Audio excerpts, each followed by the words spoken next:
Bueno, muy buenas tardes a todas y a todos. Realmente mi nombre es Mario Rogre, soy el director de la Escuela de Gobierno de Salud Floreal Ferrara. Tenemos nosotros acá muchísimas actividades de distinto tipo, pero me cuesta imaginar una más grata que la que vamos a estar compartiendo el día de hoy. Hace, digamos, ya muchos años, digamos, que venimos acompañando la tarea de Juan Reichenbach totalmente, digamos, desde los primeros momentos que estuvimos en contacto, compartiendo con él, mirando la tarea que venía construyendo desde la Escuela de Sanidad, desde esta institución que ha tenido diversos nombres, pero que en definitiva, digamos, hunde sus raíces hasta incluso, digamos, 1941, que si uno tomara ese momento, estaríamos hablando de la Escuela de Salud, o la Escuela de Salud Pública más antigua, digamos, de las que están todavía actualmente vigentes. Esta institución lleva hoy el nombre de Escuela de Gobierno de Salud y homenajea, digamos, al doctor Floreal Ferrara, 2 veces ministro de Salud de la provincia, y no solamente un ministro, digamos, de los muchos ministros que ha tenido la provincia, sino un ministro que ha dejado huella, digamos, en todos sus discípulos, en todos quienes de alguna manera hemos tenido el privilegio de conocerlo. Compartimos con Juan, bueno,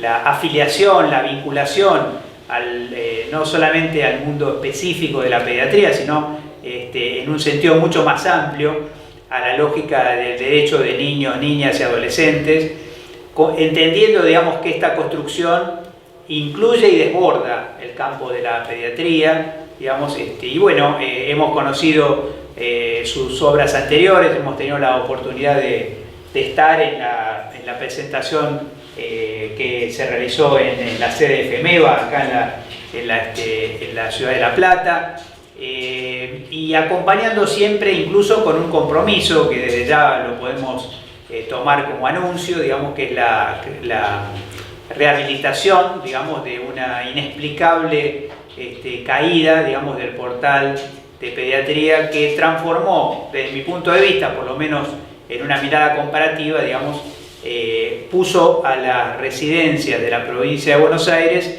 en una ventaja comparativa única, digamos, en un repositorio que fue utilizado luego y quizá mucho más, digamos, por profesionales, colegas, compañeros de otras latitudes, incluso que el propio sistema de residencias de la provincia. Estamos hoy rehabilitando, recuperando, digamos, ese espíritu para todas las residencias de la provincia, y bueno, estamos en este momento con el gusto, digamos, de poder estar en una reunión formal e informal al mismo tiempo, porque el afecto va a estar primando sobre cualquier otro aspecto en la reunión de hoy, a algo que es, y me animo a decir, digamos, algo que es habitual para, de alguna manera, digamos, para el autor, pero que no significa que sea habitual para la profesión. Digamos, nosotros sabemos que somos una profesión que no escribe, digamos, y además publicar es también un acto de osadía, y diríamos además publicar en estos tiempos es un acto de osadía adicional, digamos, donde en este momento tener, digamos, el gusto y la sensación física, digamos, de tener este libro en las manos significa algo muy especial. Yo conocía la versión PDF, digamos, de este libro, y no había tomado, aún mirando, digamos, aún revisando ese material, no había tomado total conciencia de la dimensión, digamos, hasta que uno lo tiene literalmente en su regazo. Tenemos seguramente muchas personas, compañeros, amigos, jóvenes que nos están siguiendo, pero algunos otros jóvenes de nuestra edad sentimos nostalgia del papel, digamos, así que nos emociona, digamos, en este momento tener esta obra, digamos, y además tener ejemplares, digamos, que vamos a dejar en la biblioteca, digamos, de la escuela. No es el motivo de extenderme, le voy a pasar la palabra a Juan. Básicamente tenemos varios momentos, digamos, de la celebración de la presentación del libro de Juan, pero le paso la palabra para hacer un poquito la introducción a los distintos momentos que vamos a tener en esta reunión, que nos van a acompañar un poco a distancia, quienes nos están acompañando a distancia y quienes a través de videos o a través de distintas formas se van a hacer presentes el día de hoy. Adelante, Juan. Bueno, buenas tardes.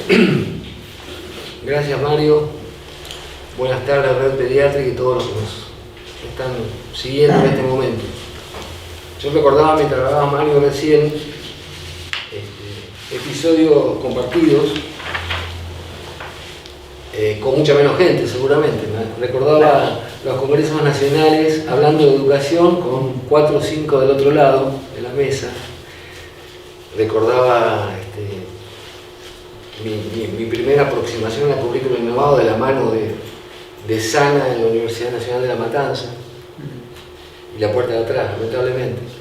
Y recordaba también la soledad a veces que teníamos cuando nos juntábamos en lugares como facultades en época de elecciones, donde había en la puerta de atrás o en el patio de afuera de la facultad, porque no podíamos entrar institucionalmente. O sea, eso me parece que lo nombro porque digamos, me crea nostalgia y me emociona realmente. Para mí, bueno, es un momento de reflexión, casi de epílogo diría, después lo aclararé. Pero no quiero dejar de pasar este primer instante para contarles que este es el producto de la concepción de la salud entre todos. O sea, aquí no hay categorías. La red pediátrica, que es ese grupo de gente que seguramente está del otro lado de la pantalla, es el grupo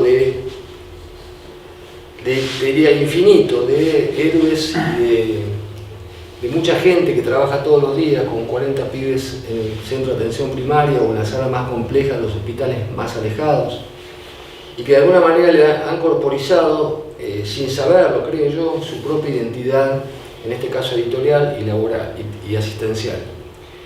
Así que yo celebro esa red. Creo que después vamos a hablar un poquito de los orígenes de esto, pero la red creo que es trascendente en el sentido de que enreda con esto de rodar y rodar, y no tengo la menor duda que esto prioritariamente es una red de afectos, porque no se puede enseñar si no hay afectos y si no hay corazón. Eso en principio. Anticipando lo que viene, diríamos, va a haber precisamente una presentación de la red pediátrica, por motivos obvios va a ser por video. Una de las representantes de la red pediátrica, elegida democráticamente por la red, que tiene varios años de vigencia, después lo charlamos, va a hacer una presentación desde ahí. Después vamos a contar con las palabras en video también de un miembro honorario de la Sociedad Argentina de Pediatría, un pediatra reconocido por su trayecto social y por sus múltiples funciones docentes asistenciales, que es el profesor Roberto Mateos. Finalmente escucharán algo de lo que se trata el libro, pero fundamentalmente la concepción del libro, y cerraremos con las luces de Mario, seguramente, que siempre son un momento de aprendizaje. Así que bueno, eso en principio. Hola, soy María Gabriela Bontá, formo parte de la red de pediatras de la provincia de Buenos Aires, que surge a partir de los instructores de residentes de pediatría coordinados por el Dr. Juan Reichenbach. Tengo el honor de haber sido elegida para presentarles el Pediatría en Red 3 y la Red Pediátrica. El Pediatría en Red 3 tiene más de 400 autores. Es un libro colaborativo que tiene un prólogo escrito por el Dr. Mario Rovere y otro por el Dr. Roberto Mateos. También participaron alumnos de la universidad y la comunidad, asesores nacionales e internacionales. Tiene el valor de mostrar la producción de nuestros hospitales. Tiene identidad editorial para el derecho a la salud, la inclusión y el género de nuestras infancias.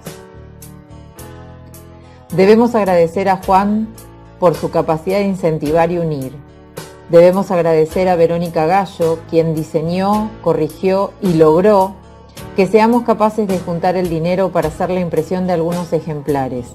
Y para aquellos que no tienen el libro en físico, queremos avisarles que estará gratis para descargar como ebook.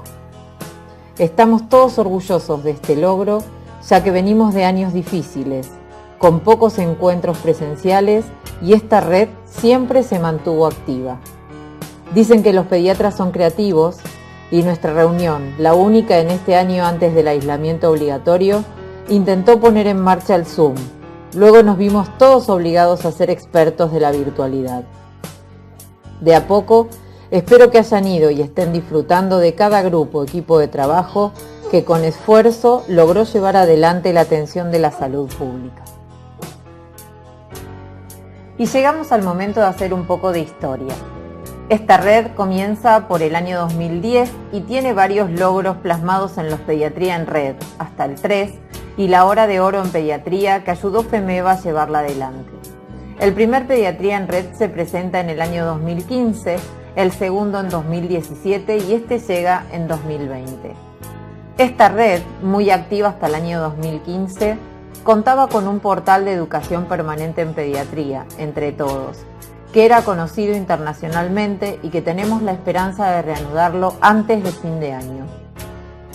Aquí les presento el consejo editorial, con el Dr. Juan Reichenbach como director editorial, y me siento agradecida porque me propusieron ser la directora ejecutiva, acompañada de un excelente equipo de instructores de la provincia de Buenos Aires, y a su vez contamos con los asesores nacionales e internacionales. Y si hay algo que no le permitimos al coronavirus y a la pandemia, es detenernos o no soñar.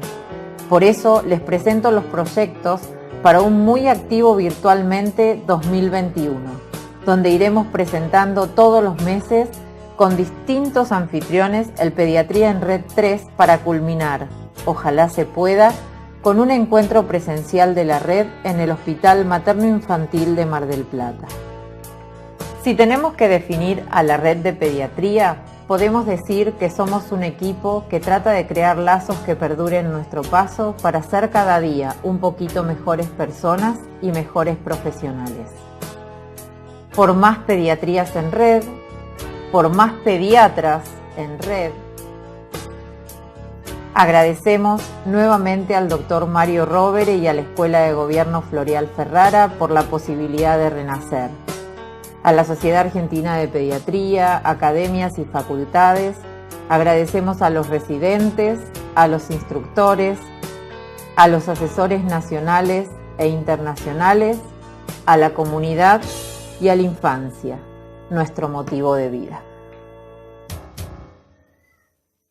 La creación de un nuevo libro siempre implica un hecho cultural auspicioso.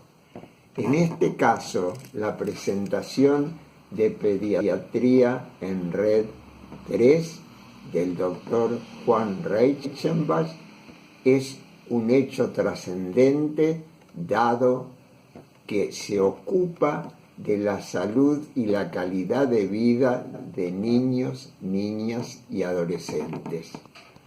Juan desde muy joven ha tenido un criterio humanístico y un deseo ferviente en cuanto a dar respuestas a las graves situaciones y los padecimientos que padecen los niños y los jóvenes.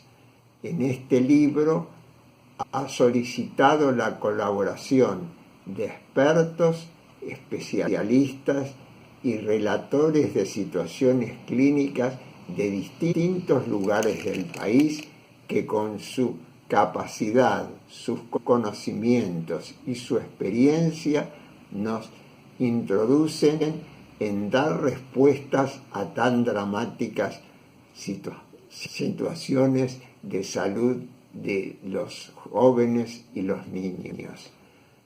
Juan ha transitado conmigo instituciones, congresos, cátedras y demás lugares del ejercicio de la profesión pediátrica, y desde muy joven, cuando lo conocí he detectado que se trata de un hombre con deseos de colaborar y de ayudar en situaciones tan dramáticas como las que estamos padeciendo en este aspecto. Para ello, los relatores de las distintas temáticas han utilizado su sabiduría y su experiencia con la dedicación que ponen para que a todos llegue la posibilidad de respuestas oportunas, viables y concretas. Los niños, niñas y adolescentes sufren hoy desigualdades económicas, educativas y sociales y sanitarias muy penosas, además de otras causas como hacinamiento, hogares desorganizados, padres sin trabajo o asalariados en forma informal. Además de ello, debemos decir que la pobreza en todo nuestro país alcanza al 41.9% de la población total. Y si queremos dar un dato mucho más alarmante, debemos decir que el 56.3% de los niños de 0 a 14 años padecen pobreza.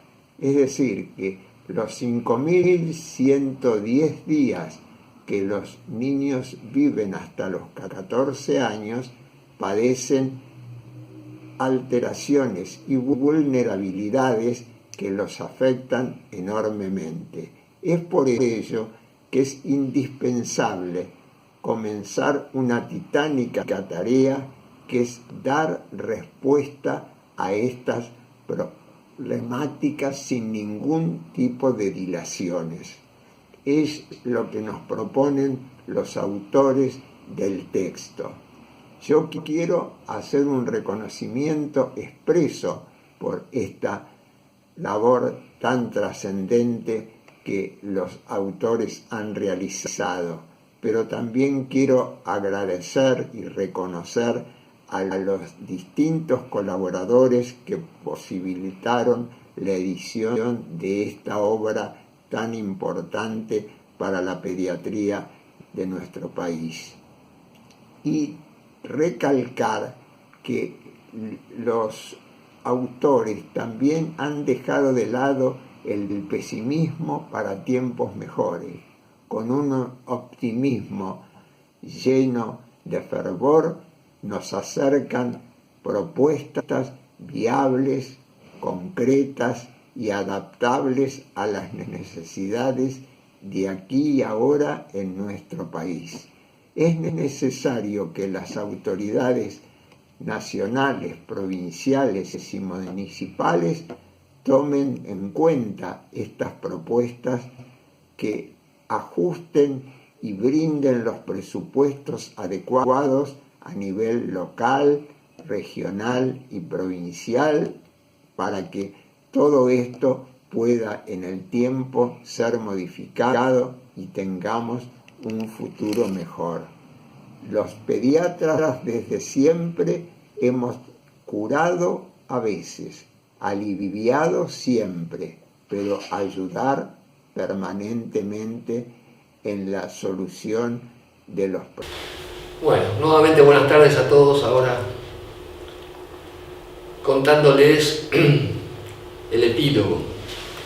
El epílogo, palabra de etimología latina con algún antecedente griego, es la conclusión de una obra grande. Esta es grande, tiene 750 páginas, pero en realidad creo que es un epílogo de 43 años puntualmente de vida profesional, y estoy hablando en primera persona. ¿Y por qué digo esto? Porque de alguna manera la historia construye, y me parece importante llegar al índice de Pediatría en Red y contarles de qué se trata, recordando las cosas que de alguna manera lo han ido configurando en mí y en el grupo que lo ha hecho.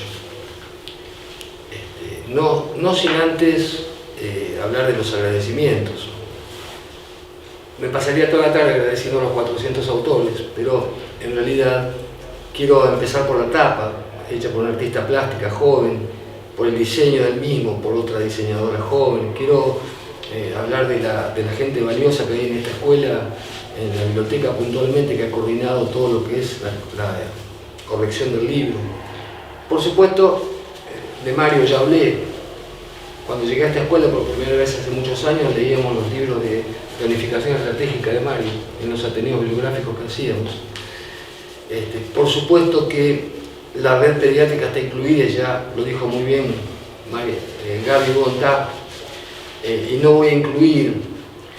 Quizá falte, digamos, agradecer a las distintas academias que han participado, más de 15 del país, a universidades nacionales, facultades de medicina puntualmente, a sus estudiantes, a sus decanos que han participado del libro, a las sociedades científicas. Hay artículos escritos puntualmente por expresidente de la Sociedad Argentina de Pediatría, a los colaboradores de otros países, de Jacqueline Ponzo de Uruguay, Eva Quintero Fleites de Cuba, y gente que en otros libros ha escrito de otras latitudes.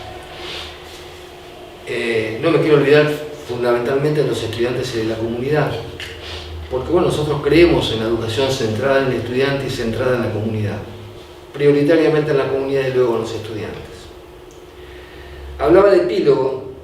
Yo siento que 43 años de vida asistencial y docente es casi un epílogo, que resume esta construcción del hoy y siempre todavía, como decía Antonio Machado. Es un día muy particular desde el punto de vista personal. Los epílogos no necesariamente están obviando nuevos prólogos, pero de alguna manera esto resume, y lo pensaba hoy mientras me afeitaba y miraba las arrugas de la cara que demuestran como los árboles los años. Decía, a ver, yo vine de un pueblo alejado, mis padres tienen primaria, no eran zapateros precisamente, pero por ahí. Y yo pude estudiar y pude estar en estas circunstancias gracias a la educación pública y a la salud pública. Me eduqué en una facultad cuya cátedra de pediatría había sido creada hace pocos años por el doctor Klimen, una eminencia de la neonatología mundial, el creador de la cátedra de pediatría y las residencias de pediatría en el Hospital de Niños Sor María Ludovica. De hecho, si Dios quiere, el portal aparece en poco tiempo, seguramente tendrá su nombre como homenaje. Pero claro, yo hice una facultad en la época del proceso, una de las épocas más oscuras de nuestro país, con una currícula rígida, con una currícula hegemónica, flexneriana, con exclusiones. Y después ingresé a una residencia, en un hospital, el Hospital de Niños Sor María Ludovica, un ícono de la pediatría nacional, donde el proceso se hizo sentir estrechamente. Pero ahí tengo que agradecer, y están en el libro, la formación de tantos profesores de esa época, de la mano de Klimen, el doctor Espicir, el doctor Rentería, el doctor Rasman, el doctor Silver. Cerquita a unas cuadras estaba, lo cual nos generaba conflictos en esa época de formación, estaba la rama social de la pediatría platense, que tiene su escuela. Y ahí nos encontramos con Mateos, que está, y que bueno, es un miembro honorario de la SAP por toda su historia a lo largo del tiempo, y le agradezco infinitamente su predisposición. Con Kominsky, un maestro de todos ellos. Con Luis García Salini, con el cual compartí otras cosas, incluido fui su segundo cuando él fue director nacional de maternidad e infancia. Esa escuela, esa impronta, no es casual que me complique en el momento de hacer el índice de un libro de estas características, porque mezclar los nefrones y el tejido con la antropóloga es realmente difícil. Si uno tiene una concepción equivocada, como aprendimos, equivocada de la salud y la enfermedad. Carrillo decía que la medicina no es la enfermedad, es la salud. No aprendimos eso ni en las facultades, con currículas de siglos pasados, y en esa época tampoco en las residencias. Tuve la suerte después, tuve 20 años full time en el Hospital de La Plata, como instructor de residentes, como todos los que han escrito este libro. No me he olvidado de ese instructor, ni del niño que llevaba adentro. Y ahí leyendo algo de medicina narrativa, nosotros aprendíamos a leer de la mano de esta gente que estoy homenajeando. Aprendíamos a leer que el niño que estaba en la cama, en la cama X, porque no tenía nombre, sin la madre, porque no podía entrar a la sala, oscuro a las 4 de la mañana, seguramente era el hermanito del que estaba, el que veíamos y seguimos viendo, con las naranjas, haciendo malabares en una esquina, o durmiendo con un colchón debajo de la autopista, o caminando 500 metros para ir a buscar agua en medio de algún polvaderal de nuestro país. Eso nos abrió, digo nos abrió porque hay muchos contemporáneos en el libro, nos abrió los ojos, es decir, claro, este es el que estamos reparando, pero hay que promover, hay que prevenir, hay que anticiparse. Después de esa experiencia, intensa experiencia de medicina asistencial, empecé a pulular, y empezamos, muchos de los que están en el libro, lo pongo en primera persona para no nombrar a todos, empezamos a pulular por los terrenos más difíciles. Es más complejo atender a la familia del frente de mi casa en un CAPS con problemas de adicciones, con niños traumatizados, con accidentes, etcétera, etcétera, que hacer un atafo de una terapia de oxígeno alta frecuencia de la bronquiolitis en el hospital más complejo. Eso está normatizado, lo social no lo tenemos aún normatizado. ¿Qué pasó? Eso me llevó a llegar a esta casa generosa que cambió de nombre, pero tiene el mismo espíritu inicialmente. La Escuela de Sanidad, de tantos años. Y ahí de la mano de impostergables que quiero nombrar explícitamente, Manuca Siriani, Neri Fures, el doctor Ricardo Martínez, Jorge Huergo, que no está, Patricia Chabat, empezamos a construir, de alguna manera, un programa de residencia que saliera de los muros. Hicimos el primer programa de residencia, hice el primer programa de residencia de pediatría de la provincia, que era todavía hegemónico, porque traía todos los vicios que uno llevaba encima, pero transformó este lugar de un lugar administrativo en un lugar de empezar a acreditar, a evaluar, de pensar en los programas de nuestros capital humano para nuestra gente. Y en ese tiempo hicimos, oficiamos por la OPS, un libro de autoevaluación de unidades de residencia que le sirvió a Rosa María Borrell, de la OPS, lo financió la OPS, para compararlo con lo que pasaba en el resto de Latinoamérica. Y no estábamos tan mal, veníamos creciendo, y ya dejó de ser una residencia hospitalaria para ser una residencia ampliada. Y cuando hablo de ampliada, hablo de medicina general, de psicología, todas las especialidades que tienen que ver con la salud infantil. Después, con estos interregnos que tiene la vida de gestión, hice algo de gestión municipal que fue una experiencia magnífica, en mi pueblo precisamente, con la comunidad. Hicimos un programa de salud mucho más modesto, pero relacionado con la participación de la gente que nos enseñó, como decía García Zarini.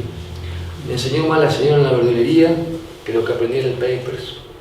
O como decía Kuminski, primero le preguntamos a los estudiantes y luego decidimos.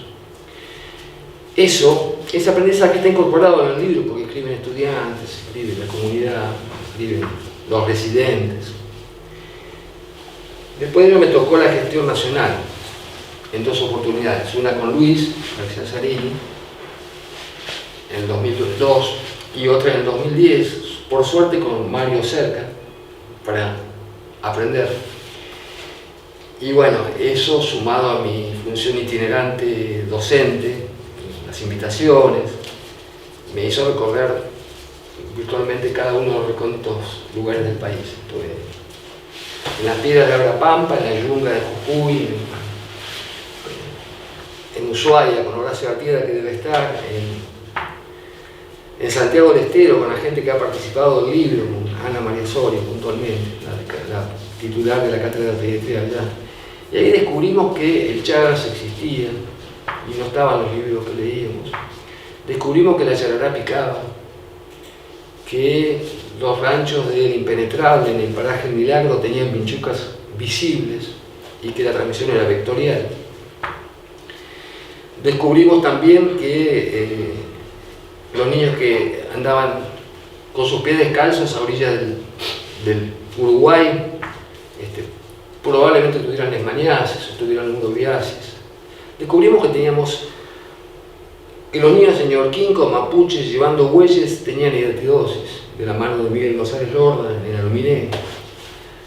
O sea, y que había muchísima gente formada, que no era presidenta de ninguna sociedad, ni aparecía en ningún paper extranjero, ni en la revista de las sociedades científicas, pero sin duda son esos héroes que están acá en el libro, que hacen todos los días posible lo difícil, que tienen sus propias soluciones, que tienen sus propias recetas, sus propias normas, que obviamente están sustentadas en lo científico, pero que de alguna manera nos dan una visión mucho más ampliada y mucho más federal que aquella que nos daban las facultades, en la cual dividían al ser humano en átomos multiplicados en tejidos, o en hígados enfermos, o en pulmones que no funcionaban.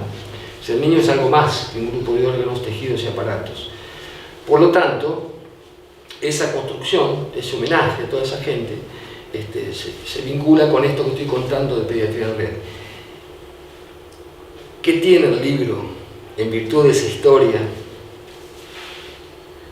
Obviamente sumado a la historia actual, a la de hoy y siempre todavía, a la historia del renacimiento de este lugar de la mano de la Escuela Florida Ferrari y de la figura de Mario y de la gestión ministerial. ¿Qué tiene eso? Tiene problemas solucionables, como decía Mateos, con optimismo, con ganas, con garra, lo está demostrando la pandemia.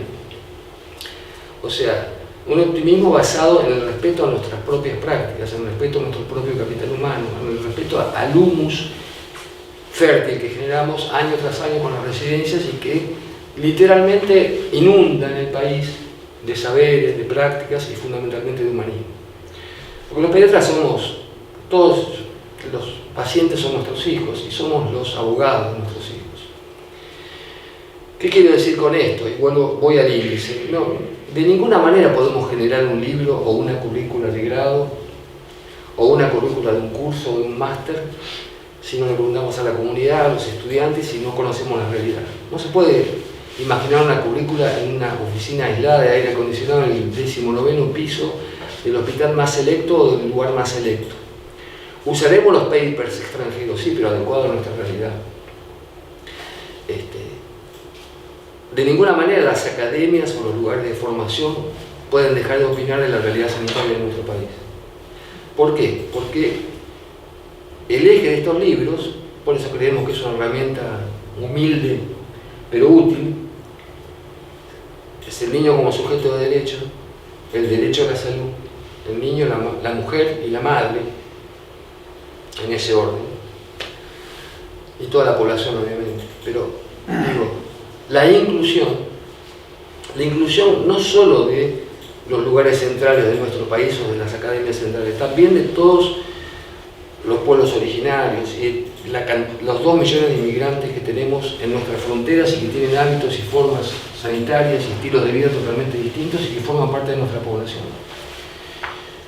También incluye, obviamente, desde el punto de vista metodológico, olvidarnos y lo digo elípticamente, olvidarnos del bolillero, olvidarnos de la toga y olvidarnos de la tarima en las grandes facultades, olvidarnos de las materias por órganos, aparatos y sistemas, sino integrarlo como bien me enseñó Mario, y lo digo en primera persona, por eso lo estoy homenajeando y desde que entré porque lo merece.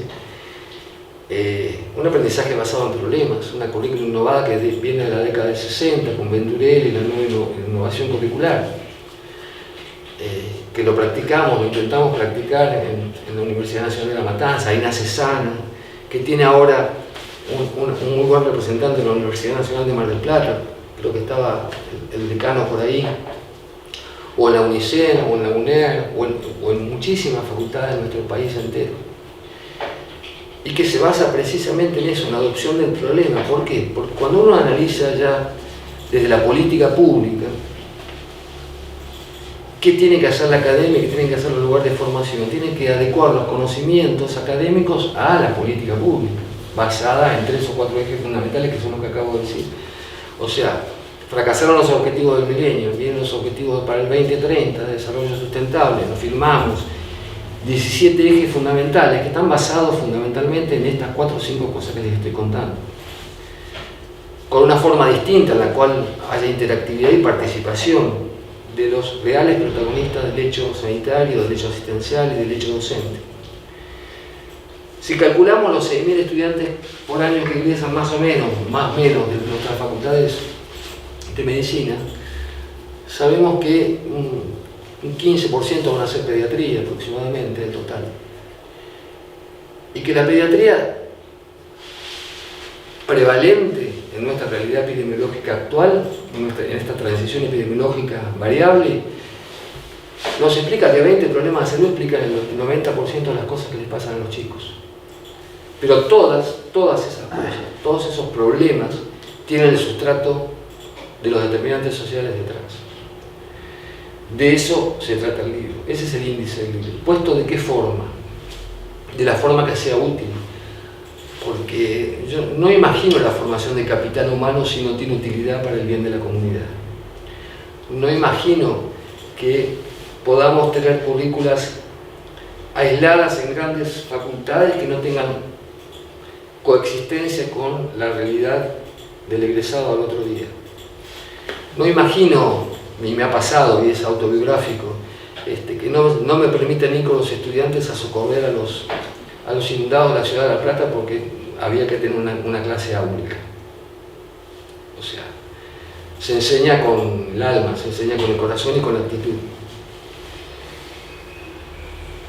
Brevemente el índice. Es muy difícil hacer un índice en el cual coexistan antropólogos con pintores y con poetas y con neurólogos que hablan de algunos de los síndromes. Todos son importantes. Todos son importantes.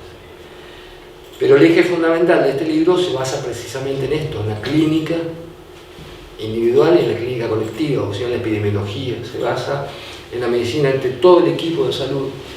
Se basa en detectar anticipadamente las situaciones que pueden tener mortalidad.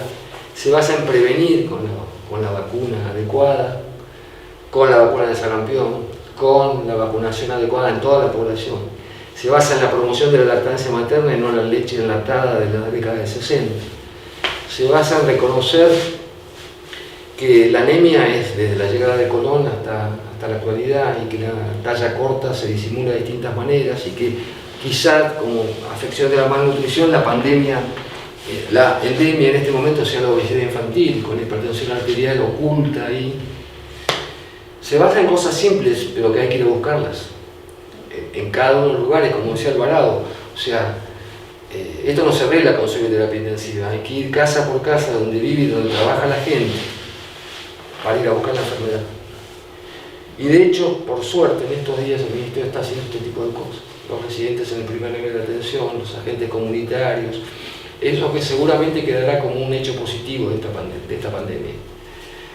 Digo, y sigo con el índice brevemente, tiene que ver la tierra con órganos fosforados, con las afecciones. El niño que toma agua con plomo en los complejos industriales, el mercurio, los accidentes en la vía pública como una muestra más de tantos traumas que atraviesan todas las edades pediátricas, las maternidades sin condiciones obstétricas neonatales esenciales. En el 2010, cuando fui director de maternidad e infancia, hicimos un encuentro, el encuentro de las 100 maternidades, que eran las que tenían más de 3.000 partos. Nacían 750.000 en ese año, en esa época por año, ahora ha bajado la natalidad un poquito. El 50% de las maternidades no tenían las condiciones obstétricas neonatales esenciales para que naciera adecuadamente mi hijo, o sea, mi paciente, en un lugar apto para nacer. O sea, dime dónde vives, dónde naces y te diré si vives. Y si vives, cómo subsistes, porque a veces los servicios neonatales son una fábrica, cínicamente dicho, de discapacidad permanente. Tendremos que controlar el embarazo adecuadamente en esa mamá adolescente que nos va a consultar como pediatra y como madre. Tendremos que hacer los controles necesarios para evitar la enfermedad de transmisiones sexuales en el recién nacido. Tendremos que, sigo hablando del índice elípticamente, pero me parece que está asociado con la política pública, por eso lo digo de esta manera. Tendremos que cuidar los 1000 primeros días de vida, trascendentes para el desarrollo posterior. y esto se lo escuché a Mario también y lo repito porque me parece valioso, quizás la tasa de mortalidad infantil sea un índice de desarrollo de las comunidades, pero sin duda la cantidad de niños que llegan en igualdad de oportunidades para poder tener una vida digna sería mucho más útil como recurso estadístico. Pero para eso necesitamos precisamente formar el capital humano en ese métier. O sea, controlamos al niño el primer año de vida adecuadamente, controlamos su desarrollo, controlamos su alimentación saludable, tiene comensalidad familiar, el agua que toma es potable, es cloacal o tiene cloacas, camina 500 metros para tener un poco de agua en el medio de lo impenetrable, en el paraje, el milagro es un milagro vivir en ese paraje. La lluvia es ácida, lo mojan a la lluvia ácida, la atmósfera hace que las enfermedades respiratorias se incrementen. El techo huela agua y el piso está mojado, obviamente no podemos prevenir una bronquiolitis con esas características. Sí la podemos prevenir con el equipo de salud en la comunidad, sin duda. O sea, el 60% de los niños están sometidos a la insuficiencia respiratoria en sus primeros años de vida, sus 2 primeros años de vida. Pero solamente el 3% se interna. El protagonismo, entonces, para educar es la prevención y la promoción, el primer nivel de atención. El agente comunitario que es más importante que el excelso terapeuta del lugar más complejo para prevenir la bronquiolitis. El dengue. El dengue es una enfermedad de alta terapia, ¿no? Es una enfermedad de autocuidado fundamentalmente, y de educación, y de promoción, y de investigación, y de extensión de la salud. Todo ello está vertido en este libro humildemente. De alguna manera es un aporte, digamos, con una visión integral de la salud, es un aporte que tiende a sumar conocimiento y hacer realidad esta posibilidad de ir buscando los lugares donde tenemos que formar nuestro capital humano. Esto es hace 43 años. Sea para ir cerrando de a poquito, para no aburrirnos. Obviamente el libro también tiene miradas antropológicas, tiene la mirada de los pintores, la pintura infantil y la construcción social de la infancia, tiene la mirada de la comunicación social en salud tan trascendente en el momento de pensar en esto de la extensión y la promoción. Y tiene, lo cual me parece muy útil, viendo algunas de las caras, veo poco ya, pero tiene fundamentalmente la participación de los estudiantes, de los residentes, tiene la participación de los decanos de distintas facultades de nuestro país, porque yo creo que la educación es permanente, no tiene estaciones, por eso es permanente. Yo sigo aprendiendo todos los días de los estudiantes, por suerte, y seguramente nadie es dueño del conocimiento de ese capital humano, ya sea de grado o de posgrado. Y los decisores y los académicos, y los que estamos en la formación de grado y de posgrado, muchas veces confluente, por eso esto de la red, deberían imaginar una forma pactada y consensuada de formar un recurso humano para determinado objeto. Esto lo digo casi como formando parte de mi epílogo en la vida académica, pero digo, las facultades pueden, y lo estamos haciendo de hecho, pueden con las residencias, con las sociedades científicas, con los colegios profesionales, con los sindicatos si queremos, con la comunidad, pueden pactar formas de aprendizaje comunes, que tengan continuidad, que achiquen los currículos umbilicados y largos y caros, que piensen en la salud y no en la enfermedad, obviamente, y que no imaginen que la salud es un negocio o una inversión, y que no imaginen, y por eso estamos orgullosos por esto, que vamos a hacer un libro si somos sponsorizados por un medicamento de última generación para tratar las cosas que debemos prevenir, o que vamos a obtener un viaje magnífico, un lugar caro, porque si vendemos X cosas que nos imbrica el currículum, que nos señala el índice y que no nos deja tener esta identidad, que es lo que me pone orgulloso. Desde esta escuela magnífica, desde tu dirección, yo realmente celebro la posibilidad de tener autonomía, la posibilidad de demostrar a la red y a cada uno de sus miembros, estudiantes, comunidad, residentes, instructores, que tienen capacidades para describir lo que les pasa todos los días, y tienen capacidades en red que se exacerba y se incrementa para poder tener nuestra propia identidad editorial y poder de esa manera seguir construyendo esa infancia que estamos buscando. Ya para finalizar, les diría, siguiendo a Machado, moneda que está en la mano, quizás se deba guardar. Moneda que está en el alma, se pierde si no se da.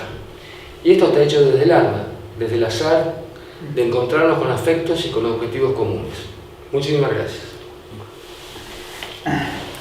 Bueno, la verdad que me daba muchas ganas de aplaudir, Juan, digamos, es quizá esta situación tan peculiar de estar así a la distancia y extrañar un poco, porque cuando estábamos en la última presentación en FEMEVA, digamos, teníamos las caras, los rostros, el acompañamiento de un grupo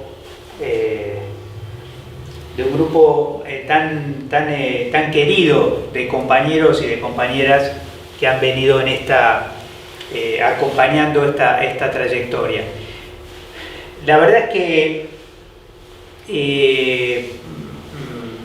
bueno, me ha generado muchas cosas tu recorrido, digamos, en realidad porque es un recorrido que puedo comprenderlo desde mi propia mirada, y yo en ese sentido no quería, digamos, agregar mucho más a señalar, digamos, hasta qué punto no es solamente un tema digamos, de asentimiento, sino de recuerdo, en el sentido de esto del recordio, digamos, de tantos momentos críticos, tantos momentos especiales. Pero sí me parecía interesante compartir algo personal a partir de un poco de lo que vos señalabas. Digamos, por ahí tuve el privilegio de estudiar, digamos, o sea, de caer un poco antes, digamos, de la dictadura, y de participar de un momento muy especial, digamos, de la pediatría, que coincide con la creación del movimiento de pediatría social. Para mí, digamos, como estudiante de medicina, pero, digamos, con militancia política y con cierta inquietud o curiosidad también, digamos, por algún pasaje por la que en aquella época era la Facultad de Filosofía y Letras, uno buscaba en la especialidad, digamos, algo que hiciera síntesis de búsquedas. Y claro, digamos, cuando aparece la idea de pediatría social, digamos, te volaba la cabeza, digamos, porque la verdad de esto es que a nadie se le pasaba por la cabeza que hubiera un movimiento de cirugía social, digamos, un movimiento de traumatología social, a pesar de que tenemos un querido amigo, Giglo Prado, digamos, el único traumatólogo social que conocemos, digamos. Así que, digamos, la idea de una especialidad, digamos, directamente vinculada, para mí generó algo que son dos grandes cosas. La primera es que, sin lugar a duda, para aquella época, digamos, no había tránsito más tranquilo ni más natural entre la clínica y la salud pública que la pediatría. Podríamos decir así, era casi literalmente una cinta transportadora, digamos. No había que hacer nada, te llevaba naturalmente hacia allí. Recuerdo mucho en esto, porque vos hablaste de maestros, digamos, y bueno, pensaba que los 5 minutos de video de Mateo, digamos, no podía dejar de recordarnos, digamos, y nos recordó con toda la crudeza. Y lo voy a decir porque a veces también hay cosas que nosotros nos tenemos que preguntar, digamos, ¿dónde está la voz de la pediatría si el 55% de los niños, niñas y adolescentes están en situación de pobreza, ¿no? Es decir, digamos y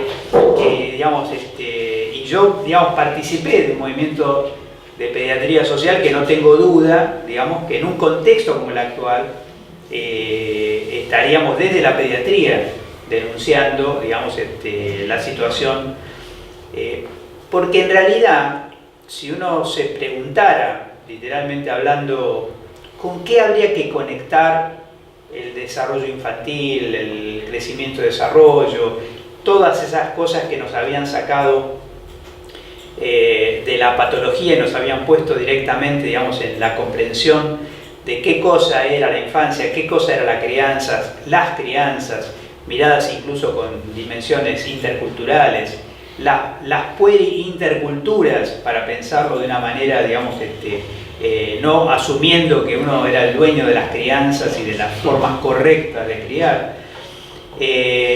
Bueno, yo diría que eso está estrictamente correlacionado con el proyecto de país, digamos. Es decir, que un país que no cuida su infancia no tiene proyecto nacional. Y que, digamos, pensar en la infancia en una etapa como la actual, en una situación crítica, una situación donde las discusiones políticas, pero también la pandemia, también, digamos, pensar en la infancia puede llegar a ser, digamos, literalmente hablando, para el futuro del país más importante, por decir, que cualquier otro emprendimiento. Sí, pensaba decir, 1000 veces más importante que Vaca Muerta, digamos, y que todas las cosas que de alguna forma la gente, la economía nos hace creer, digamos, que va por ahí, ¿no? Porque en definitiva, al final, y yo no lo podría terminar de decir si no hubiera vivido fuera del país unos cuantos años. Digamos, en la región andina, en países, digamos, mucho más pobres que la región más pobre de la Argentina, como Perú, Bolivia, digamos. Yo diría, nosotros no tenemos idea de qué cosa es capital humano, qué cosa es recursos humanos, y porque uno no tiene idea de lo que tiene, digamos, y tiene mucho más noción de lo que carece y de lo que no tiene. Entonces, digamos, la idea central, desplazado de alguna manera en el concepto de pediatría social, y lo conecto con una pequeña anécdota, digamos. Yo estuve en el primer congreso de pediatría social en Huerta Grande en el año 75. Esto era, literalmente hablando, los maestros que acabas de mencionar, ¿no? O sea, Kuminski, Norberto Paranchuk, Elsa Moreno, y recuerdo claramente, digamos, que una conferencia principal se la entregan al ministro de Salud de Panamá. Le entregan la conferencia y el ministro de Salud de Panamá, congreso en Huerta Grande, digamos, 1000 pediatras, digamos. El hombre también pediatra, digamos, ministro de Salud, en un momento dice, no me acuerdo en ese momento, digamos, qué organismo internacional, la OEA sería en ese momento, la OEA, digamos, pensando en la salud de los niños de Panamá, me acaba de ofrecer, digamos, 100 incubadoras. Y yo le dije, mire, si usted está tan generoso y piensa en los niños de Panamá, preferiría que me envíe 5 tractores. Ahí, digamos, yo decía exactamente dónde estoy, ¿no? O sea, la gente se empezaba a mirar entre sí, digamos, o sea, habría que imaginar, digamos, podríamos, además, año 75, estamos hablando de el surgimiento de la neonatología, digamos, hay que recordar que la neonatología, digamos, tiene, digamos, escasas décadas, digamos. Sí. Bueno, en ese momento decir rechazo incubadoras porque quiero tractores, digamos. Es decir, que fue de alguna forma esto que vos mencionabas, de decir, digamos, algo que es, digamos, esta frase, literalmente hablando, no a mí, a todos los que estábamos ahí, o a muchos de los que estábamos ahí, o los que entendimos lo que quería decir, diría, nos sacó del frasco. Nos sacó del frasco. Del frasco de la clínica, del frasco de la... O sea, nos sacó del frasco, directamente. No digo, mire, es otra cosa. no entienden, digamos, de lo que estamos hablando, digamos. Estamos hablando de exactamente esos determinantes, pero increíble, porque uno podría decir tantos libros sobre determinantes sociales de la salud, que yo el tipo lo dijo en una frase, o sea, en una frase, digamos, digo, incubadoras o tractoras, ¿no? Bueno, frente a una mirada de esa magnitud, digamos, yo creo que la pediatría, que sin lugar a duda, digamos, era, y esta es la parte dolorosa, digamos, era la rama más progresista de la medicina. De alguna forma, por algún motivo, por algunas lógicas, digamos, dejó de serlo, digamos. Y yo no creo que ese sea un derrotero fatal, digamos, ¿no? No creo que sea un derrotero fatal. Y como no creo que sea un derrotero fatal, no creía antes, digamos, lo creo menos ahora con este libro, digamos. Porque la verdad es que el mundo académico también se mueve a golpe de libros, a golpe de presentaciones, digamos, porque esos son los códigos, digamos, y además códigos que respetamos, digamos, códigos que, porque perfectamente, digamos, con tu trayectoria podrías decir muchas cosas que quizás están ahí escritas, digamos, en una tribuna, digamos así, ¿no?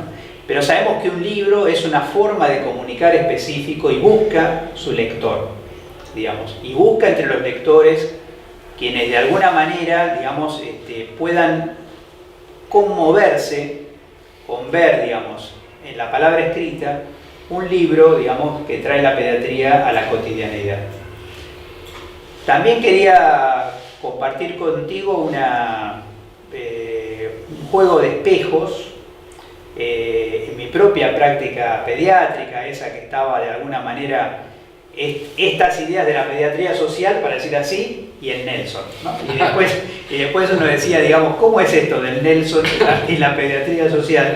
Digamos, y quiero hacer un homenaje ahí, digamos, a los autores argentinos, entre ellos, digamos, quiero mencionar especialmente a Teodoro Puga, digamos, por ejemplo, digamos, con un libro que podríamos decir, digamos, nada, sí, ojalá hubiera entrado en el bolsillo del guardapolvo, digamos, para tenerlos todo el tiempo al lado de uno, digamos, y bueno, toda la producción de la pediatría argentina, y también preguntarnos cuántas especialidades en la República Argentina tienen libros argentinos para poder estudiar, leer, digamos. Bueno, en ese marco, para nosotros, Juan, creo que cuando nosotros, después de conocernos, digamos, en tu gestión en Nación, tuve la oportunidad, digamos, de reencontrarte aquí en la escuela, viniendo en ese momento a conversar con, bueno, estaba Castelli, estaba Alejandro Costas, estaba Caliá, Héctor Caliá, digamos, y yo venía un poco como decano de la Departamento de Ciencia de la Salud de la Universidad de La Matanza, y digamos, no tuve la menor duda, digamos, en pedirte que nos acompañaras, a pesar de la distancia, en la construcción de esto que creímos que era una deuda, porque digamos, las ideas son también las que después siembran realidades. Y una de ellas, me acuerdo, porque fue, y aquí también hago homenaje a otro maestro al que le debo tanto, digamos, que es Alejandro Mor, digamos, en aquel momento, digamos, desde el hospital de Ezeiza. Alejandro decía, siempre preguntaba, digamos, ¿por qué no hay ciencias básicas de los niños, ¿no? O sea, ¿por qué uno se pasa 3 años enteros en una facultad de medicina, digamos, sin saber nada de la fisiología del niño, de la anatomía del niño, digamos, o sea, nada, digamos, de los niños? Parece que los niños emergieran en el ciclo clínico, digamos, ¿no? O sea, como una anomalía, digamos, ¿no? Como un adulto mal hecho, una especialidad, ¿no? Las facultades son una especialidad. Y entonces fue eso también lo que nos llevó, digamos, a señalar, nosotros necesitamos también una asignatura en los primeros años de la carrera que esté trabajando específicamente, digamos, con crecimiento y desarrollo, ¿no? Y entonces ese diálogo entre crecimiento y desarrollo y sana, o sea, la salud del niño, niña y adolescente, nos permitió que algo que es real, a pesar de, digamos, de la forma como interrumpimos nuestra presencia en la Universidad de La Matanza, digamos, que es que muchísimos graduados, ahora, digamos, ya decimos graduados, pasa rápido el tiempo, hayan elegido pediatría, ¿no? Hayan elegido pediatría. Y bueno, yo sé cómo has trabajado esto también en la currícula de la Universidad Nacional de Mar del Plata, digamos, sé también las discusiones y las peleas que hemos, un poquito de lejos, he podido acompañar, digamos, de la Universidad Nacional de La Plata, una tarea que no termina porque todavía no la podemos concretar en una currícula nueva, sabiendo totalmente las dificultades que hay para tener una currícula nueva en una universidad tan tradicional, digamos. Así que yo realmente creo que es un recorrido impresionante. Y finalmente, quizá lo más importante, digamos, que comentábamos cuando tuviste la amabilidad de invitarnos a conversar con una radio, digamos, con un programa hace muy poquitito, digamos, de tus redes de comunicación social también, que de esas no has hablado, digamos, y que yo decía, digamos, quizá uno mira esto y dice, qué fácil, ¿no? O sea, qué fácil es para vos, digamos, llegar a pediatría en red 3, ¿no? Porque la gente dice, bueno, si dice 3, hay 2 y hay 1, digamos. Y claro, digamos, es fácil como, bueno, podríamos decir así, digamos, qué fácil hacía los goles Maradona, digamos, ¿no? La verdad que uno los mira bien y dice, no era tan difícil, digamos, o sea, solamente que solo él lo puede hacer, ¿no? Y a mí me parece que hay algo acá que está absolutamente implícito, digamos, que la palabra quizás es insuficiente para decir, vos lo decías mucho mejor que lo que voy a decir ahora, digamos, pero sin el capital social que vos has acumulado, digamos, en 43 años de vida profesional, digamos, este libro es imposible. O sea, este libro es literalmente casi milagroso, digamos, porque significa poner en papel, digamos, 43 años de construcción de capital social, de vínculos, de asociatividad, de conexiones, de redes, digamos, que es lo que también tiene en este momento adherido del otro lado de la pantalla, digamos, a tantos queridos y queridas compañeras, digamos, de este campo de la pediatría que debe volver a ser social. Nosotros no entendimos, pero en parte también entendimos, nos solidarizamos, pero digamos, tu ausencia en esta escuela también, digamos, para nosotros ha sido un indicador, digamos, un indicador de cuáles han sido las políticas que se aplicaron en los últimos años. Sabés que una de las consignas que tenemos es que no hacer leña, digamos, de estas circunstancias, pero sí vale la pena señalar, digamos, de que no es casual que se haya caído la plataforma en el sentido de tener disponible, digamos, toda esa riqueza de material.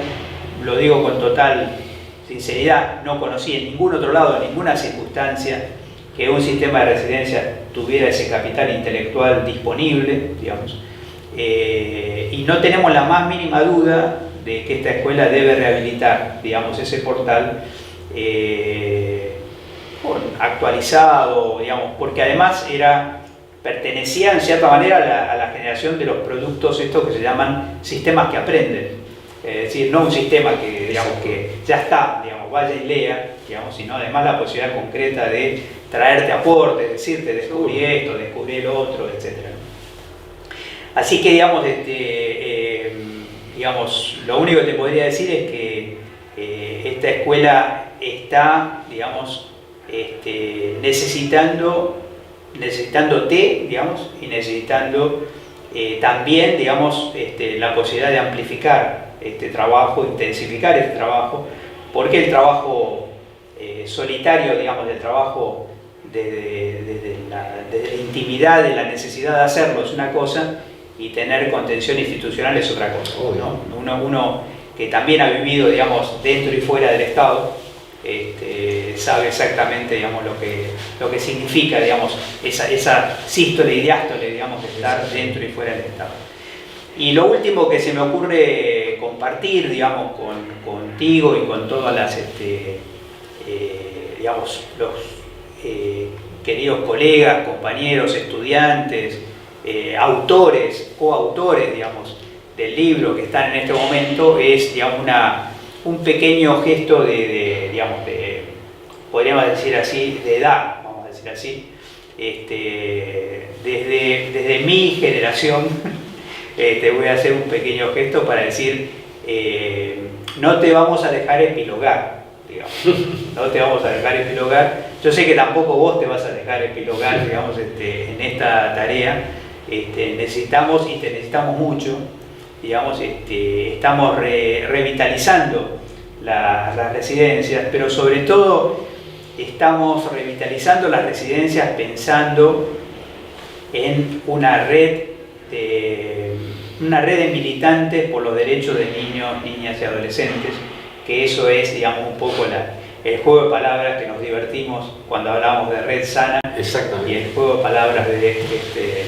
la red sana, ¿no? La red sana, efectivamente, la red sana. Y bueno, nada, queríamos solamente agradecer enormemente el privilegio de estar presentando hoy este libro. Una escuela histórica y joven al mismo tiempo, digamos, se enorgullece de estar presentando el libro Pediatría en Red 3, coordinado, dirigido, organizado por Juan Reichenbach. Muchísimas gracias a todos y a todas por estar aquí, por acompañarnos, aunque sea a la distancia, digamos, con estas formas nuevas que estamos aprendiendo para comunicarnos, y el mayor de los deseos de poder en breve hacer que se creen las condiciones para poder encontrarnos presencialmente. Muchas gracias, Juan.